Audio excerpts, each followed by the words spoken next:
Olá, pessoal. Sou o professor Geraldo.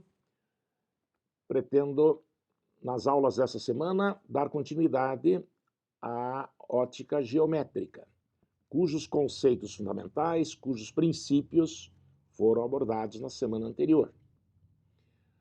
As duas aulas que nós vamos ter nessa semana estão divididas da seguinte forma. A aula síncrona contém exercícios a respeito da primeira unidade temática, com o título, portanto, de Fundamentos da Ótica. E a aula assíncrona, a aula gravada, essa que nós estamos tendo agora, já contempla o início do capítulo seguinte, da unidade temática número 2. Veja que o título dessa aula, então, é UT2, Unidade Temática 2, Reflexão da Luz. Nós vamos expor nessa aula o conteúdo que está apresentado no modular F10, às páginas 16 e 17, que eu convido você a ler, de preferência logo após essa apresentação e antes de partir para as atividades, a fim de conferir se foi tudo falado, a fim já de olhar os exercícios que certamente vão ser recomendados como atividade para casa nessa semana. A reflexão da luz vai nos acompanhar, é um fenômeno óptico, né, que vai nos acompanhar até o final do terceiro bimestre. Então é um assunto extenso. E nesta primeira aula sobre o assunto, nós vamos fazer algumas considerações básicas. O que é exatamente a reflexão? O que acontece quando a luz, ao se propagar num determinado meio, de repente encontra um obstáculo e eventualmente retorna ao meio em que antes se propagava? Isso é a definição de reflexão. O que acontece e qual é a explicação da sensação visual que nós temos quando essa reflexão ocorre nas mais diversas superfícies refletoras. A princípio, a superfície plana nos interessa em especial, por isso, o próximo encontro será para nos aprofundarmos sobre espelhos planos, os próximos encontros, na verdade, mas também os espelhos côncavos, que eventualmente podem servir de espelho de aumento, espelho de maquiagem, espelho de fazer a barba, como também os espelhos convexos usados nos supermercados, porque permitem um aumento de campo visual. Mas o que é exatamente campo visual? Qual é o caminho que a luz segue para justificar essas sensações que nós temos quando olhamos um objeto através de um espelho? Tudo isso se baseia em leis que vão ser fundamentadas, então, nesta aula. Vamos lá? Então é a introdução ao importante fenômeno que recebe o nome de reflexão da luz. Então, nesta imagem, nós podemos ver as águas tranquilas de um lago. Deve ser um lago, não um rio, porque afinal as águas parecem paradas, não há vento, a superfície da água está perfeitamente calma. No fundo existe vegetação e mais no fundo existe uma montanha que podem ser vistas na água. Qualquer criança diria, é a luz refletida na água. Mais detalhadamente nós vamos poder discutir. A luz que vem da vegetação da montanha bate na superfície da água e, embora sendo a água transparente, pelo menos em parte, ela se reflete e chega até os olhos do observador. Então, percebe-se nesse desenho a presença da reflexão da luz. Na aula seguinte, é que nós vamos ver o porquê dessa impressão de termos vegetação e montanha dentro da água, debaixo do nível da água. Por mais que já tenhamos tido uma noção do que é uma imagem virtual, esse é o caso aqui, tá? O caminho seguido pela luz para nos dar essa sensação visual é um dos temas exatamente da próxima aula. Por ora, estamos nos antenando, estamos percebendo através de imagens do nosso dia a dia que a reflexão existe e ela é formalmente definida, então, desta maneira. É o fenômeno pelo qual a luz volta a se propagar no meio de onde se originou, depois de incidir sobre um objeto ou mesmo sobre uma superfície. Não se alteram a velocidade, nem a frequência, nem o comprimento de onda. Pode haver alteração da direção de propagação. A velocidade de uma onda, não só da luz, está fortemente ligada ao meio. Só haverá mudança de velocidade de uma onda, seja ela uma onda mecânica ou uma onda eletromagnética, como é o caso da luz, se houver mudança de meio. Na reflexão, pela própria definição, o meio será o mesmo, antes e após a reflexão. É por isso que não se altera a velocidade. Na ondulatória, a gente aprende que a frequência depende da fonte. A fonte de onde vem a luz que incide na superfície é a mesma fonte de onde veio a luz incidente. A luz refletida vem do mesmo lugar que a luz incidente, por isso não deve haver mudança de frequência. Lembre, frequência começa com F, fonte começa também. Enquanto a velocidade depende do meio, a frequência depende da fonte. E quando V e F não mudam, também lambda, o comprimento de onda, não muda, já que V é igual a lambda F. Ok? Sei que essa abordagem é um tanto quanto formal, mas esses comentários, oportunamente, ainda vão ser úteis. Foi dito também que na reflexão pode ocorrer alteração da direção da propagação, na maioria das vezes ocorre. O raio refletido terá uma direção diferente do raio incidente. Isso nós vamos ver já nesta primeira aula. Mais uma figura que mostra os efeitos da reflexão da luz aos nossos olhos. A Torre Eiffel, parece ser, não parece ser uma cópia, parece ser a própria. Também tem aqui a sua imagem refletida na água de um dos canais, tão em tanta quantidade existentes na capital francesa. Então vemos aqui mesmo à noite o efeito da reflexão da luz. O curioso nessa figura, e na anterior também, é que a superfície da água está funcionando como superfície refletora, coisa que nós consideramos no dia a dia como especialidade dos espelhos. Trata-se de fato de um espelho, tanto que há quem chame de espelho d'água. No entanto, aquele objeto que nós temos nas nossas casas, em geral no banheiro, no lavabo e em outros lugares, em geral é um objeto metálico. Nós associamos o utensílio doméstico espelho a um objeto metálico. Mas como você está vendo, na física, um espelho é qualquer superfície que seja capaz de refletir a luz. Não precisa ser metálico. Na charge do Maurício de Souza, nós vemos dois de seus personagens impressionados, um deles diante de um espelho. Está se olhando no espelho? Ao que ele responde, não, é ele que está me olhando. Realmente, a imagem e o objeto são figuras muito parecidas. E vamos discutir, não hoje, na próxima semana, se afinal imagem e objeto são a mesma coisa, se não são, no que exatamente que eles diferem. Um é o objeto, um é real, é de carne e osso, e outro é a imagem, parece estar lá atrás do espelho. Mas além disso, que outras diferenças existem? Troca da direita pela esquerda, reversão, eventualmente a imagem pode ser vista de ponta cabeça, jamais um espelho plano. Enfim, diferenças que há entre objeto e imagem serão brevemente discutidas. E aqui na outra tirinha, a Mônica mostrando que é, como a maioria das meninas, vaidosa, pergunta para o espelho se há alguém mais bonitinha do que ela. E o espelho nada diz, quem cala consente, ela sai feliz. É isso aí. Quando você se olha no espelho, aquela pessoa simpática que parece estar do outro lado, ela interage com você. Frequentemente nós precisamos do espelho para nos dar conta que estamos envelhecendo, temos rugas, precisamos dos espelhos para fazer a barba. Enfim, os espelhos estão presentes na nossa vida e interessante que a física então nos ensine como que os espelhos se comportam. Por que alguns invertem a imagem, não o plano? Côncavo poderá fazer isso à distância. Por que alguns ampliam, outros reduzem, como é o caso da bola da árvore de Natal? Veja quanta coisa interessante está por vir. Não tenha dúvida que todas essas perguntas serão respondidas no momento oportuno. Mas essa é a primeira aula.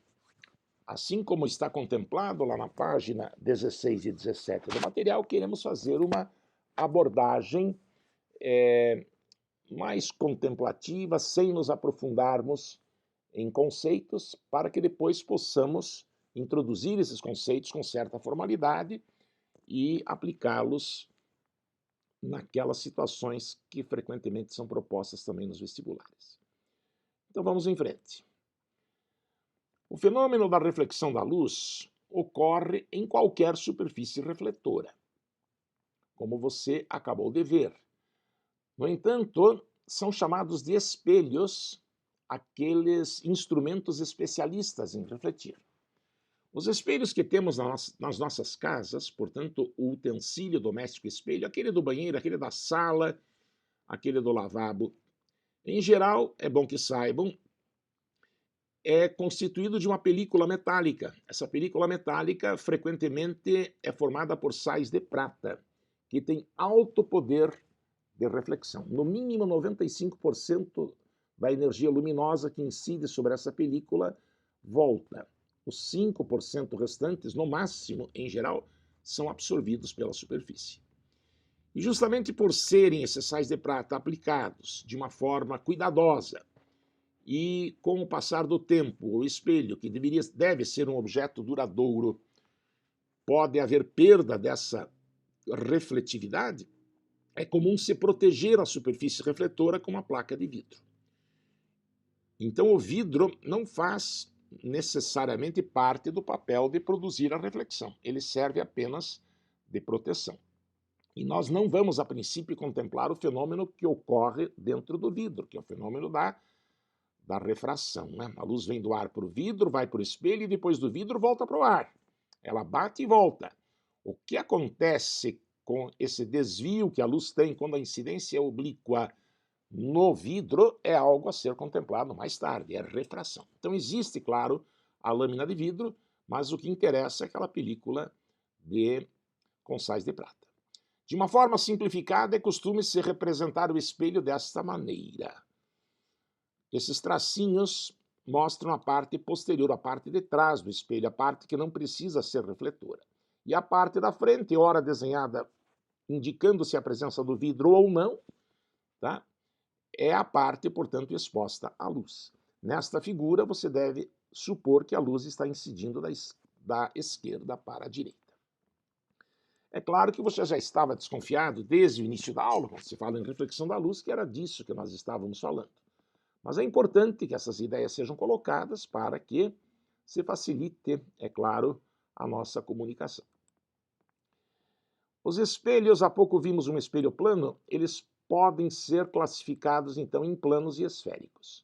Espelho, portanto, definindo fisicamente, é qualquer superfície polida e capaz de refletir abundantemente a luz. Não é necessariamente um objeto metálico. Num espelho plano, bem polido, a reflexão costuma ser regular. A reflexão regular ou especular é aquela que nós definimos no capítulo anterior, é uma reflexão bem comportada, previsível, por isso merece a nossa atenção. Mas não vamos negligenciar os espelhos esféricos. A calota do Fusca antigo, uma colher com a parte externa, não com aquela parte por onde você toma sopa, também constitui um espelho convexo, como a bola da árvore de Natal também. É bom lembrar, porém, que a parte interna da colher também pode ser refletor, em geral é, a concha de servir sopa seria também um espelho esférico côncavo nesse caso. Essa conceituação a diferenciação entre côncavo e convexo também é assunto para mais tarde. Tá? Vamos estudar hoje as leis da reflexão, daqui a pouco, e os espelhos planos nos encontros seguintes, e vamos finalizar o bimestre com o estudo dos espelhos esféricos. Claro que outros formatos de espelhos são viáveis também, como, por exemplo, o espelho parabólico. O espelho do farol do automóvel, que muita gente pensa que é esférico, na verdade ele é parabólico, por alguma razão que também será discutida mais tarde. Então, a classificação dos espelhos apresentada há pouco não está completa, apenas mostra aquilo que nós pretendemos estudar na sequência. Tá? Além do plano do esférico, existe também o parabólico e outros formatos, outras superfícies são perfeitamente viáveis na construção dos espelhos. Sempre aqueles risquinhos, portanto, mostrarão a parte de trás do espelho. A outra parte é a que vai estar exposta à luz. Leis da reflexão. O que acontece na reflexão? Coisa que a gente constata, não demonstra, mas é fundamental que saibamos que ocorre, ou que pelo menos possamos supor, para podermos mais tarde construir as imagens. Primeiro, para haver reflexão, devem existir três elementos. Precisa existir uma superfície refletora, plana ou não. Precisa existir um raio incidente e precisa existir um raio refletido, que eventualmente não existiria e não seria uma reflexão se a superfície fosse absorvedora. Em geral, as superfícies claras, polidas, bem acabadas, são melhores refletoras. E outro elemento que vai ser construído na reflexão é a reta perpendicular à superfície, normal à superfície, eu prefiro dizer, porque se a superfície não for plana, a gente considera o plano tangente, e daí esta reta acaba sendo perpendicular ao plano tangente. A normal é uma importante referência. O ângulo que o raio incidente forma com a normal, aqui representado pela letra I, chama-se de ângulo de incidência. O ângulo que o raio refletido forma com a normal, representado pela letra R, chama-se de ângulo de reflexão. A primeira lei garante que o raio incidente anormal à superfície e o raio refletido são coplanares. Isso quer dizer, pertencem ao mesmo plano, como está bem mostrado neste desenho.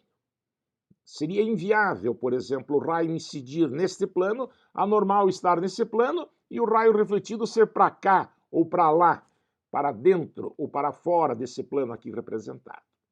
Não teria lógica, você diria. De fato, não teria lógica e não é assim.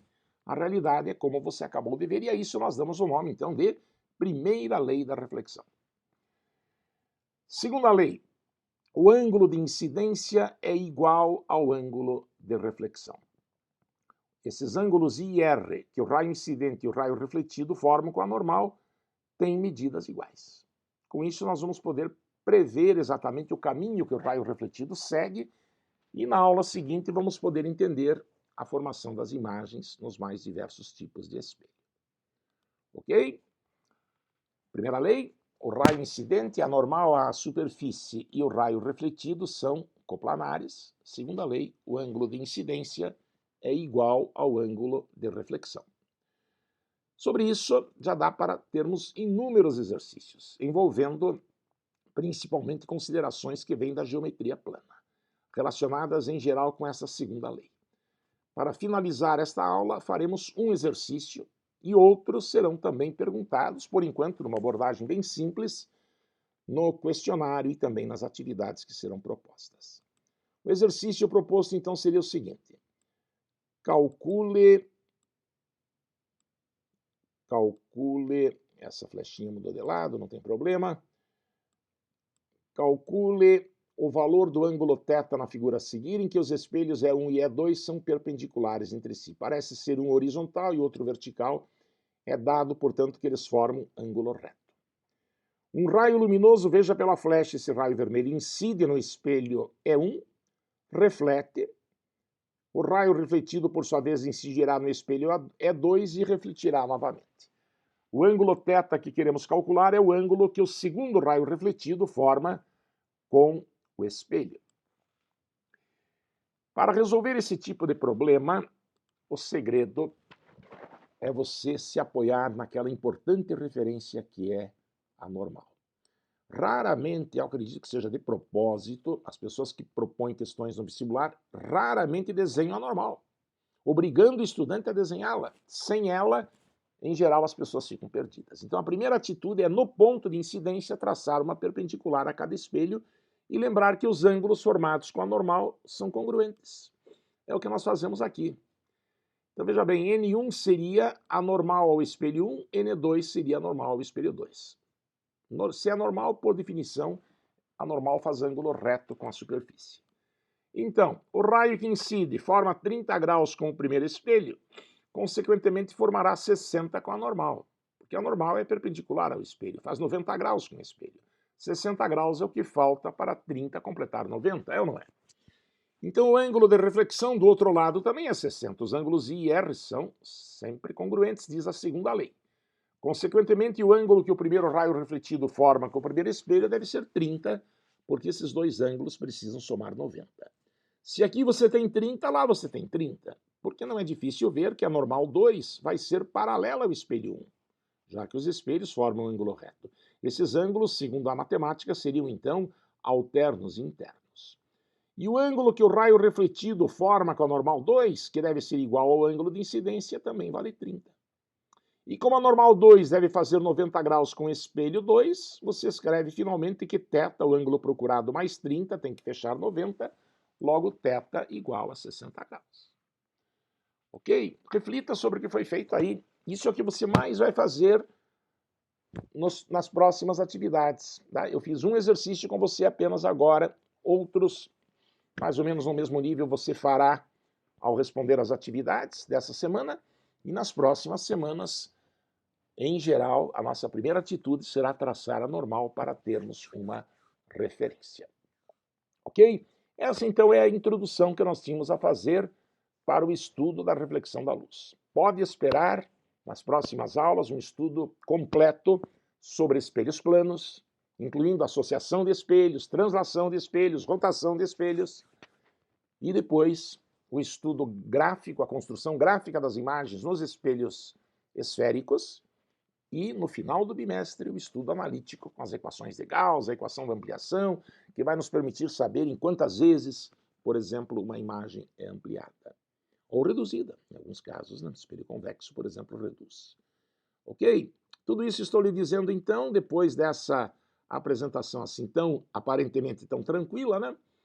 Para que você se motive e veja o universo de informações que você vai ter nas próximas aulas. E a recompensa será que você vai incorporar esse conhecimento ao seu patrimônio intelectual, aquilo que ladrão algum roubará de você.